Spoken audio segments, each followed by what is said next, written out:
What is up, everybody? We are back with another episode of Bullish's Top Stocks to watch for the week and not why. Not just any episode, episode 40. I love those round numbers. But as always, before we get into it, a couple things. Hey, these are only my opinions.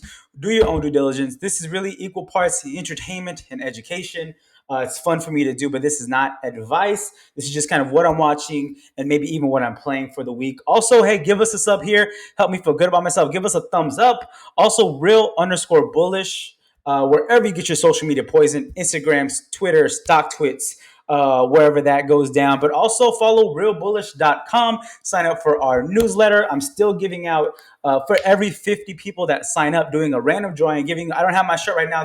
I have like four. They're all in the wash or to be washed. But basically, go buy some merch. But from us, I'll drop the link here. But also, yeah, next 50 people that sign up, just doing a random drawing every 50 people, sending a shirt out. They're pretty good, so go check them out.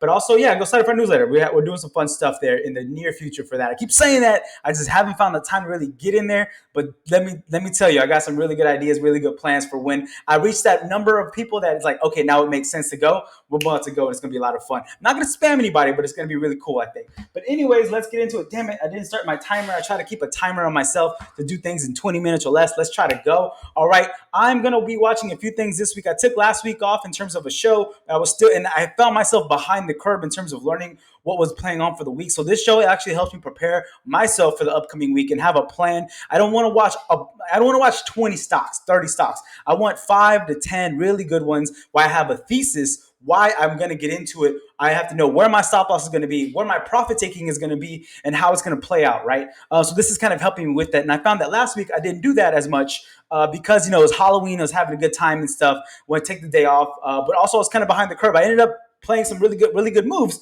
but it was a lot harder to do that during the week because I have to work and you have life and shit. But anyways, starting this week, this is one that I played last week as well. This was Disney I'm looking at, and what's interesting, I played them last week because for a few reasons I'll get into, but I've watched Disney for a few times, and I think I call them out. If you go to episode 34, I give my original bull thesis on Disney. It wasn't like a super deep dive, but why I was watching them, why they got interesting to me, and I'll kind of go into a little bit of it right now, the good and the bad. But what's coming up for Disney, which is going to be really interesting, is they have two catalysts this week. Two catalysts. The first one is going to be 11:10. They have an earnings report coming out. Now, I think that's going to be more of the negligible one, the one that doesn't mean as much. In fact, it could kind of be a knockdown to the stock price because the kind of CEO. Watch episode 34, but basically I gave what the CEO was saying. He came out, I think it was some type of conference, but he said investors should expect a subscriber increase in the low single digit millions for Disney Plus. He said this like a month and a half ago, right? So he's setting that bar, that expectation low. Now you can say he's lowballing himself to kind of jump over that, or he's kind of setting our expectations because he sees that low single million digit growth. It's still growth, but it's not as fast as people want to see it. And that's been the knock of Disney of late, like their subscriber count. You know what I'm saying? But also, so that's the first catalyst possible that's coming up. And when I say catalyst, I mean a catalyst from like going this to doing this or that, up or down. A catalyst for me can work either way. It's just something that could possibly move the stock one way or the other, right? In a meaningful way. So that's the first catalyst, ER on 10-11. The second one, the most interesting one, and one that I am interested in, is 11-12. They host their first Disney Plus Day. The Disney Plus Day on 11/12 is their first one. They're going to preview new content releases across Disney, right? Disney is also making some NFTs. So all of my NFT boppers, which I'm a big fan of NFTs, drop as part of their so some NFTs drop as part of their showcasing of the streaming content. So they're making it a real-time event that people want to go to, watch what's coming out, and also kind of exclusive NFT content so people can kind of play both of those games. So last year, shares of Disney jumped more than 12% when the streaming business was highlighted during the company's investor day. This isn't an investor day. This is specifically the Disney Plus Day, right? So I think this is going to be interesting. This is the first time we've done it. I think it's going to be interesting catalyst to watch out for. And one thing looking at the charts is what I think the stock is looking for right now, right? Again, go to episode 34 for my original bull thesis. But in that, I called out two things. The lower expectation for subscribers for Disney Plus, but also that 168, 170 area being an area of significance and worth taking a shot for the risk reward. So going to the charts, I'll just kind of say what I'm looking at. You know how I like to do for these deeper dives. month, week, and day. And at the month level, it's looking not bad, right? You see this area of support that I've called out for a while, right? This 168 area, let's call it, right? It's been an area, and support is support until it breaks. I don't like when things kind of keep testing the support area, because eventually, I see support and resistance are kind of like, if you watch Squid Games, which everyone has. Funny you talk about Disney Plus, but this is on Netflix. But you have that tempered glass versus the regular glass. I see support as being that regular glass that you can fall through easy, and I see the resistance being that tempered glass. It's harder to get through. It's still glass, but it's a little harder. Some are harder, some are stronger. I see support as being usually not as strong as resistance, right? But so the more times you touch it, the more likely it is to break. But it hasn't broken yet. You look at the month level. I love catching things as they're crossing this 10 EMA, as they're touching that 10 EMA to the upside. You see RSI move, or relative strength index kind of making that curve upwards on the month level. You see MACD pinching to be bullish, but still not a steep dive. It's more of like a pinch, right? So I don't mind pinches. I hate when things are like super steep for declines for RSI and MACD. But you don't see that, even though it's hitting this area of resistance or support. And if you do look even deeper on the week level, you see that support touch a little bit more. This area going back to 12-14, so since last year, so for the past 10 months, this has been, or 12, 11 months, this has been an area of significance for the stock. And again, we're touching it again, but also you can see here, and this is why I took it this week, because I thought the risk reward paid off. My stop loss was going to be the break of the support, right? It's not rocket science. I was waiting for a move to the upside with these catalysts coming up. Actually, I didn't even know these were catalysts until I was looking at it this week. And I was like, fuck, I should have kept it. Full disclosure, I played it. I got out because I got the move that I wanted to, but I'm looking to get back in because of these catalysts coming up, right? So basically, you see here, this price action at the week level is about to cross. It wants to cross this 10 EMA, which is perfect for me. I love catching at the week level as it's crossing the 10 EMA. You see bullish volume. It's not over average yet, but it's going that way. You see RSI kind of stopping on a dime, reversing at the week level. You see MACD like still kind of flat, but bearish. You see these red indicators here, but it looks like it wants to cross to be bullish, right? MACD wants to curve up to be bullish. RSI is already there, and that's what you find when I use RSI and MACD in tandem. Usually RSI is the faster moving, so it's kind of like, I think about it like starting a car versus putting it like putting the brakes on or something like that, right? You start the car, it's easier. It takes a little bit longer for like when you want to press those brakes, right?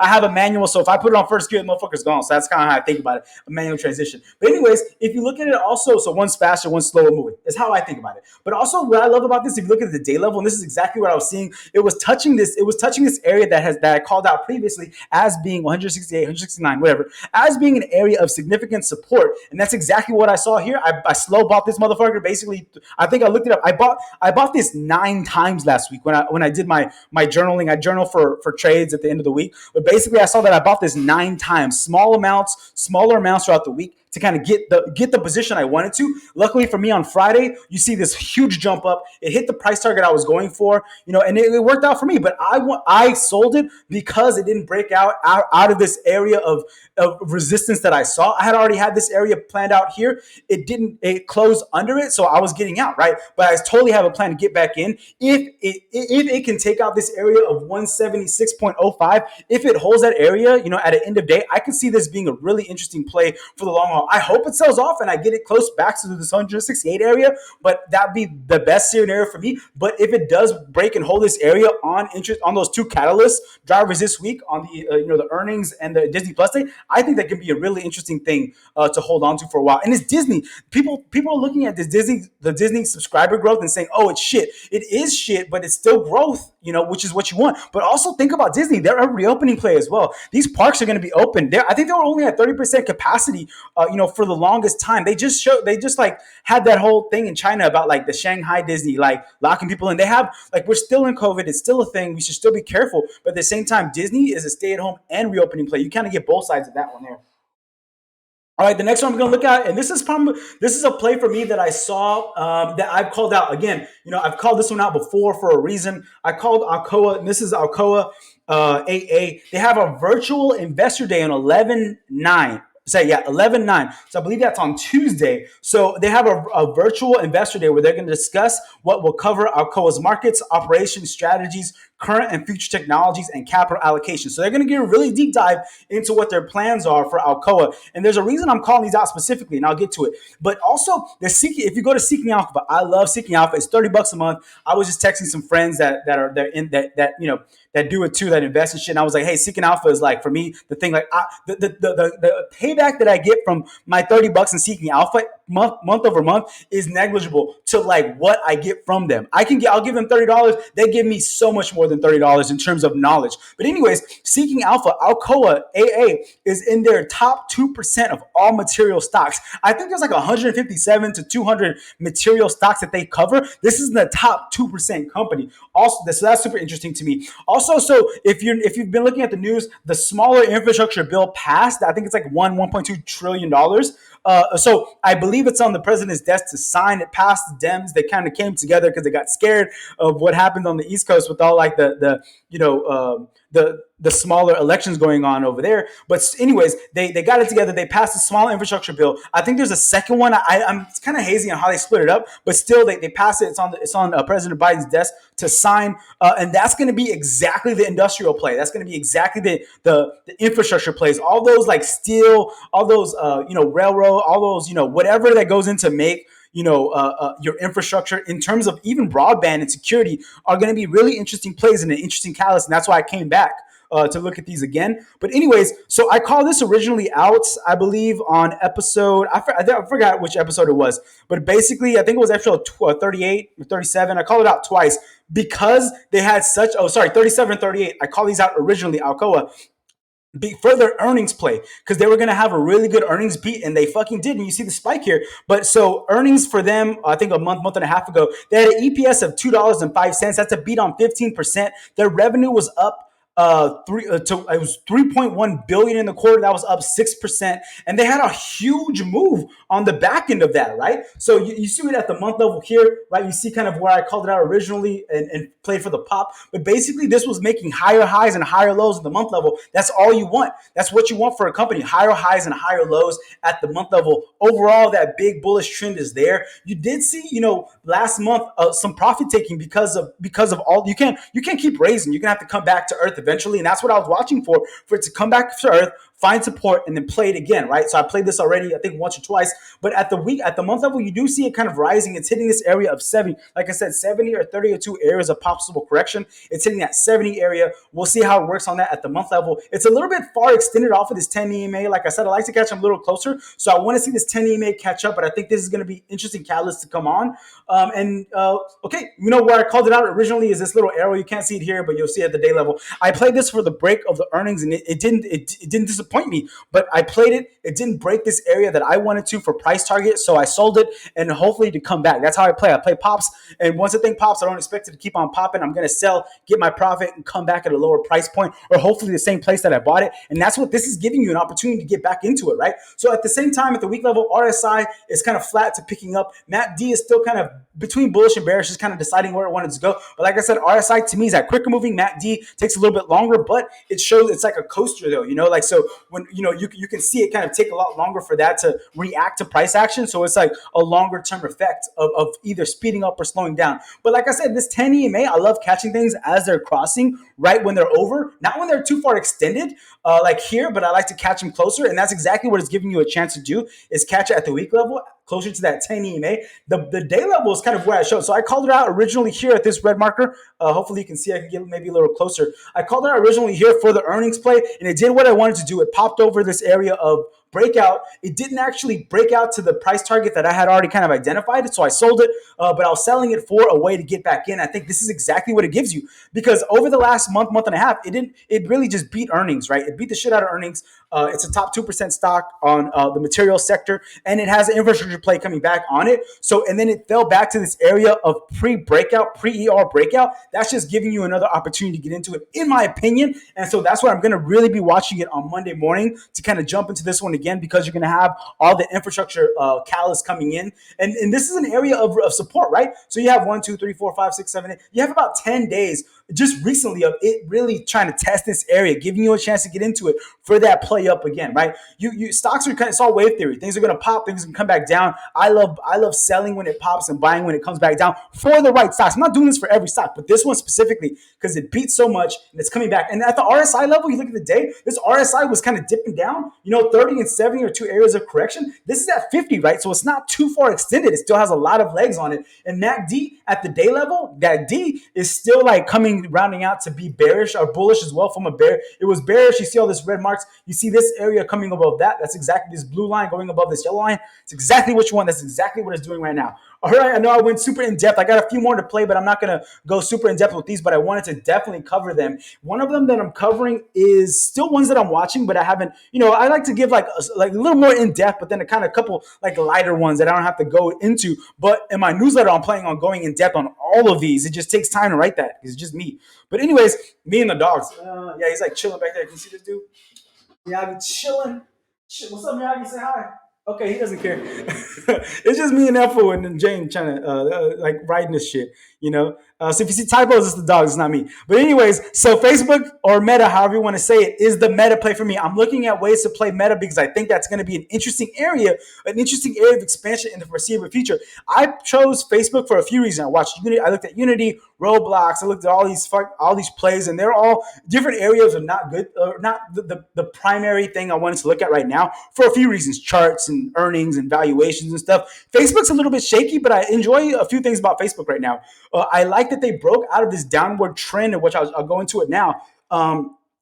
They had a gap breakout. They have a lot of bad PR recently, and I'm not going to say how I feel one way or the other. I just think that the way that the Facebook's PR team is playing the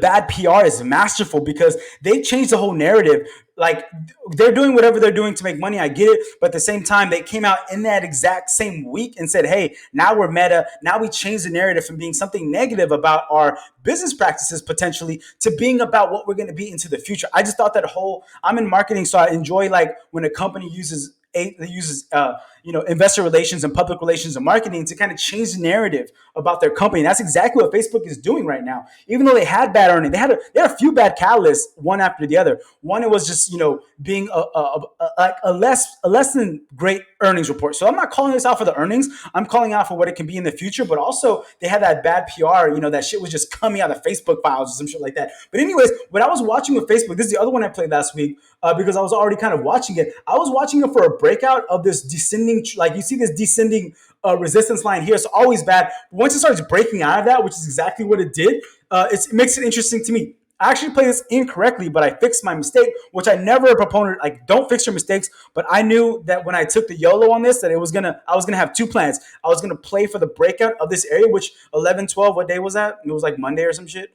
Tuesday, yeah. I tried to play the breakout. It was actually a fake out breakout. It kind of resisted back down. But my second area of support was going to be not the breakout of that, but this horizontal support line here at 326, let's say. And that's exactly what I played it for. I bought more at that level, and then I was rewarded for a breakout eventually because I noticed that it didn't sell off too hard, but I definitely timed it incorrectly. Fixed the mistake, but then it broke out this area. Full disclosure, I'm not in this right now. I sold it as well. I shouldn't have probably sold it. I just kind of like, whenever I make a mistake and then I fix it and I get like, it just makes me more likely to sell because I didn't get it in the right price. So I'm like always like I always just want to take my profits. But anyways, why I think this is still interesting into the coming weeks, if it can hold this area of breakout of $339.33, because you see it had a gap down, great, but it gapped up and then held that gap. That's the important part. As long as it can hold this area into the coming days, weeks, I think this is going to be an interesting play to keep, right? Because it gapped down, then it gapped up into that gap. The last time I saw that was fucking Affirm, where it gapped into a gap and then held it and then took off. I'm not saying that's what's going to happen here, but I like that it held this area of support and resistance, previous, now support. So as long as it can hold that area, I'm a big fan of Facebook for the long-term meta play. I think I'm going to rebuy Facebook and meta plays smaller over longer time horizons versus playing the short pops. But for Facebook and being that meta thing, that was interesting to me. The other one I'm going to, sorry, I know I'm spending way more time than I wanted to. Maybe I just didn't talk last week and now I want to talk a lot more. But Nucor is the other one. So I was having a discussion on Twitter with this dude. man, I forget his Twitter handle, but basically super cool guy on Twitter. Super man, he's been in the markets forever. I'm trying to get his Twitter handle right now. Sleepy Cell. So shout out to my boy Marcel Threat. Follow him on Twitter. It's just Sleepy and then CEL. Basically, he was talking about infrastructure plays, and we were talking about it a little bit over there. And he gave me a bunch of really good ones to watch. And so I just kind of went into them again, and just he gave me like 5 or 6 that were like, hey, these are good infrastructure plays. Great. I took a look at a few of them. And the reason I called out Nucor is because I've already been watching Nucor. Shout out to go to episode 38 and 39 for my bull thesis on them originally. But basically, I was watching them originally for earnings, and boy, did they not disappoint. Their revenue was up 109% this last earnings year over year. EPS was up 1,000% year over year for the quarter. That's insane growth. And then now they have an infrastructure play. So not only do they beat the shit out of earnings, now they have that infrastructure catalyst. Nucor is a beast. And they also, like I said, watch 38 and 39. They have a lot of interesting things coming down the pipe on top of being like one of the, well, I think the biggest steel companies in the game right now in America. But also they had a lot of bottom of channel support. What I want to watch Monday is if it gaps up over, well, it won't be a gap up possibly, but over this 113 line. The reason why I sold Nucor after this earnings pop was because it didn't help. Like as soon as it broke down under this area of breakout, once a thing breaks out and then goes under the breakout area, I'm always wary holding it. I always get fucked because it always, like this one, it just kept going. But I got out at the price where it's at right now anyways, right? So for me, I didn't know if there was an infrastructure catalyst coming. Now we know there is one coming, so I'm going to think that Nucor and Alcoa specifically get 2 really good pops. And I think for Nucor, since it's been in an area where it caught the bottom of this channel, now it's catching this upward trend. Now you have infrastructure, you have really good earnings, you have RSI going up, you have MACD going up. Now it's going to be the area where it pops over, hopefully this next area of 113.42. That's going to be really interesting for me. Damn. Okay, now I have 2 more, but these are quick, I swear. Stay with me. But basically what I want to do, these are actually, I don't usually play IPOs, right? I'm not a big IPO fan usually, but there's a couple of them that when they're interesting to me, I'll write them up and talk about them. But basically, there's 2 IPOs coming on the same day, 11/10. Rivian Automotive, RIVN, at $72 to $74 per share. Now, this is pre-revenue speculative play, but they got some big money backers behind them. One of them is fucking Amazon.